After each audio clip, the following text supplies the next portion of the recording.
जब जब प्रेम की बात होती है तब तब श्री कृष्ण और राधा का नाम सबसे पहले लिया जाता है। कहा जाता है कि जब नंदलाल पहली बार वृंदावन पहुँचे तब उनकी मुलाकात बरसाने की अलौकिक और सरल हृदय वाली राधा से हुई। उस पहली भेंट में ही ऐसा दिव्य आकर्षण था जिसे शब्दों में बांधना कठिन है। यह कोई साधारण प्रेम नहीं था, बल्कि आत्मा और परमात्मा के मिलन का प्रतीक था। राधा ने कृष्ण में केवल एक बालक नहीं, बल्कि संपूर्ण सृष्टि के स्वामी का दर्शन किया। और कृष्ण ने राधा में निष्काम प्रेम का सर्वोच्च स्वरूप देखा। समय बीतता गया और वृंदावन की हर सुबह, हर शाम, हर कदम का वृक्ष और यमुना का हर किनारा राधा कृष्ण की मधुर लीलाओं का साक्षी बनने लगा।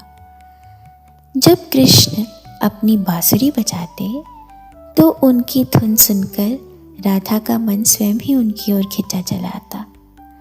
गोपियां भी उस दिव्य संगीत में खो जाती, लेकिन राधा और कृष्ण का संबंध किसी सांसारिक प्रेम से कहीं ऊपर था।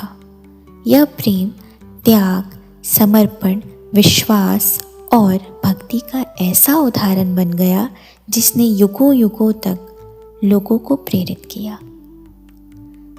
फिर वह समय भी आया जब कृष्ण को अपने धर्म और कर्तव्य का पालन करने के लिए वृंदावन छोड़ के मथुरा जाना पड़ा।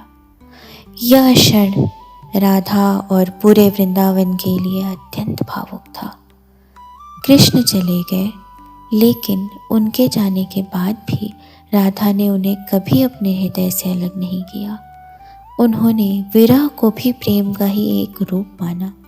दूसरी ओर कृष्ण जहाँ भी रहे, उनके हृदय में राधा का स्थान सदैव सर्वोच्च बना रहा। दोनों का प्रेम शारीरिक निकटता पर नहीं, बल्कि आत्मिक एकता पर आधारित था। इसलिए आज भी राधा कृष्ण का नाम एक साथ लिया जाता है।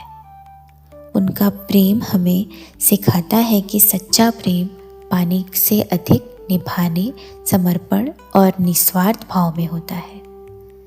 राधा और कृष्ण की कथा केवल एक प्रेम कहानी नहीं, बल्कि भक्ति, विश्वास, दिव्य प्रेम का ऐसा संदेश है जो आज भी करोड़ों लोगों के हृदय में जीवित है और आने वाली पीढ़ियों को भी प्रेरित करते रहेगा।